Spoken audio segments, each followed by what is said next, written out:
Bienvenidos a Bnei Noyaj Academy. Espero que ya sepan cuál es mi nombre. Soy el rabino Tuvia Server. Estamos muy cerca de la fiesta de Yom Kippur.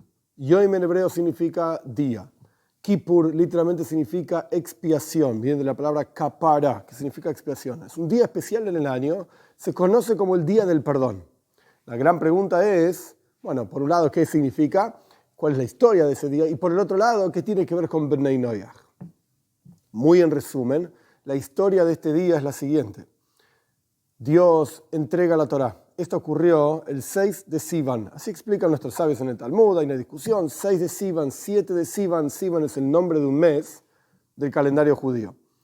Luego Moshe sube al monte Sinai, 40 días y 40 noches, baja con las primeras tablas que estaban grabadas con los dedos de Dios, por así decir. Dios no tiene dedos, por supuesto, es algo espiritual. Sea como fuere, bajó Moshe con las primeras tablas. Ese día era el 17 de Tammuz.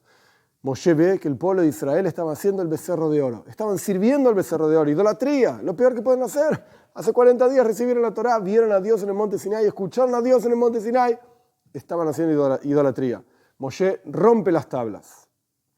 Hace todo un proceso de purificación, expiación por el pueblo de Israel. Mucha gente muere, etc. Destruye el becerro de oro, por supuesto.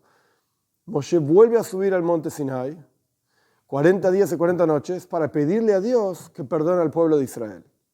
Y hay toda una discusión, ida y vuelta, esto está en la Torá, Parshas Ki Sisa, toda una discusión, ida y vuelta a Moshe, Dios, etc.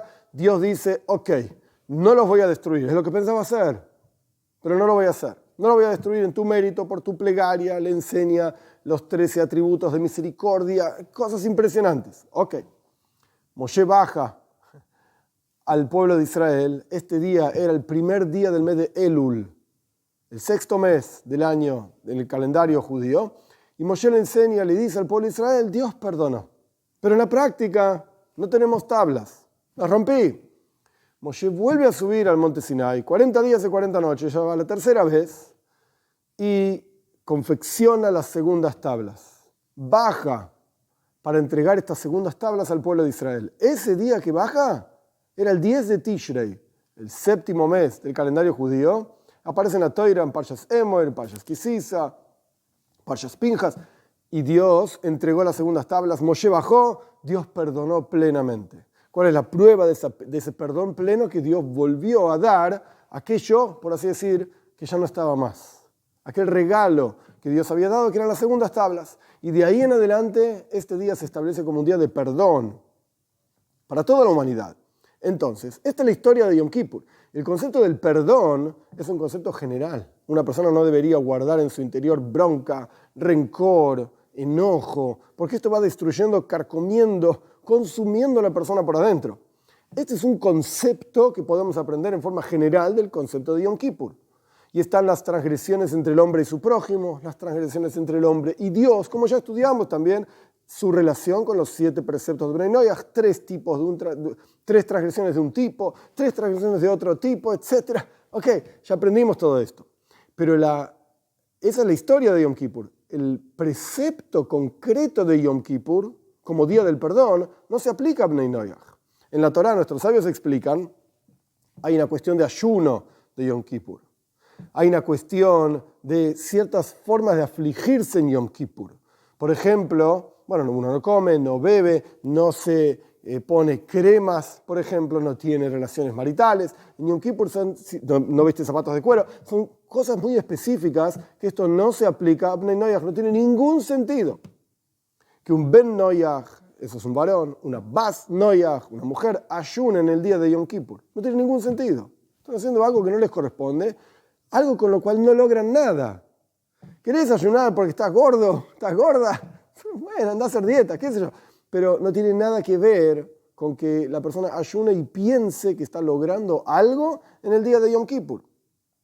Porque esto es algo específico que tiene que ver con el pueblo de Israel, como Dios manda al pueblo de Israel a festejar, a vivir el día de Yom Kippur.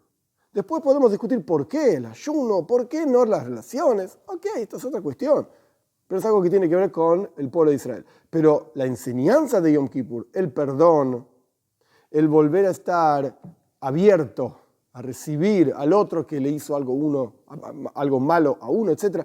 obvio que este concepto efectivamente se aplica a todos los seres humanos. Hay que aprender a perdonar, hay que aprender a volver a establecer relaciones con el otro, etc. Pero me pareció muy importante, estando tan cerca de Yom Kippur, explicar qué parte de esta cuestión se aplica a Bnei Noyaj, qué parte de esta cuestión no tiene nada que ver con Bnei Noyaj. Porque al fin y al cabo, todo lo que se llaman Yom Tev, todo lo que se llaman días festivos del pueblo de Israel, Rosh Hashanah, Yom Kippur, Sukkot, que viene dentro de poquitito, y ya vamos a hablar del tema también, Pesach, Shavuos, son días especiales de conexión del pueblo de Israel con Dios. Específicamente una señal de la relación especial que hay entre el pueblo de Israel y Dios, pero no con las otras naciones. Esta es la realidad. Esto es lo que nuestros sabios explican. Esto es lo que está plasmado, por así decir, en la Torá. Lo mismo ocurre con el día de Shabbat. Es Ois Hi, dice la Torá varias veces, una señal de la relación entre el pueblo de Israel y Dios. No tiene nada que ver con los otros seres humanos. Podemos tomar enseñanzas como el del perdón, como hablaremos al respecto de Sukkot y de Sukkot, la protección divina. Ok, podemos aprender de estas ideas, pero la observancia concreta es algo que solamente tiene que ver con el pueblo de Israel.